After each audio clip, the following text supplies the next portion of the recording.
Ko dangwala mana subscribing a channel ɗinmu mai suna BK Zinare TV.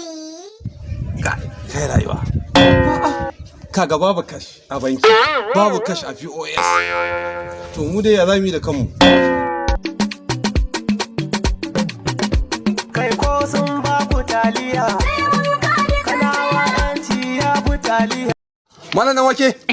Kai na haka na ganka da riki-riki da kai haka. A bige, wannan ka yanzu nan karɓo su. Ye? Allah kuwa. To, a'a, dan wake. To yanzu sai ya kai kenan ko kyauta aka baka? Wannan kai da gani ka san bananza ce. Ai bananza ce? Kyauta aka bamu. To, ka ce namu ya samu. A ƙware ku. To ai ka sauke mu raba. Ai mafita ɗaya ce na gaya ma mutane sun yi cincirindo. Ka ji ka kai maka tarbo. To waye baka? Ya azancin wai baka da labarin shugaban jam'iyya ya kafa herar bataliya ake kowace unguwa. Shugaban jami'a? Ƙware kuwa.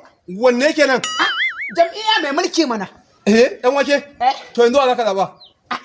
Wanda suka bai taliya mana. Wanda suka baka taliya? Ƙware kuwa. Ai kai yanzu dan wake duk maganar da ake faɗa baka ji. Kyautar taliya da za a baka ba za ka shekara 4 kana ce wa dan wake. Idan ka zaɓi wanda suka baka taliyar nan ka cutar da al'umma tsababa. Shawara guda ɗaya nan. Na. Shine ka karɓi kayan su. Na. Idan an baka atamfa, in an baka shadda, in an baka taliya ka karɓa ka ci. Da mun haƙin ka ne. Wannan gaskiya. Shekara 8 ana yi ba a bai mana komai ba. Wannan gaskiya. Mafita a nan gurin shine ka zama jam'iyya mai kayan daɗi. Shine kawai mafita.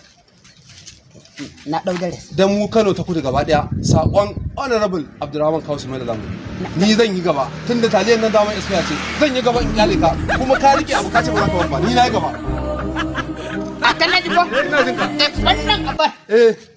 Ya. Ina zuwa. Ina zuwa. Ai tafiyar na tun na fuskanci sannan. mu tafi Ya kamata ka sani ba san abin da zai faru. shine abin da ke ga maka yi gaba to gannan nan to ni ba ni taliyan in yi nan ciki